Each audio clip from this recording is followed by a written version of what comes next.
আমাদের সমর্থন করা না করায় আল্লাহ তাআলার ফয়সালা আটকে থাকে না।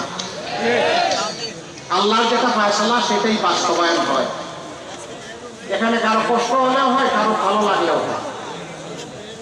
এবারও তারা শেষ পর্যন্ত বলেছেন, ওই একই রাস্তায় তারা রওনা করেছিলেন, সমস্ত বিরোধী দলকে শেষ করে দিয়ে তারা একদলীয় শাসন ব্যবস্থা কায়েম করতে চেয়েছিলেন।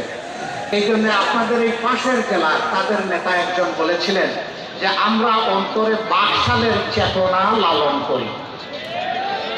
ভালো কথা। বাকশাল যদি এত উন্নত মানের খাবার হয়, তাহলে আপনারা আওয়ামী লীগ পরিবেশন করছেন কেন? তাহলে সহজ করে বাকশাল নিয়ে নামছেন ময়দানে, দেখতেন দেশের মানুষ আপনাদেরকে কিভাবে গ্রহণ করে। তা করলেন না, ভিতরে ভিতরে আপনারা একদলীয় সেই বাকশালের চেতনা লালন করেন। আমরা আল্লাহ তাআলার কাছে দোয়া করি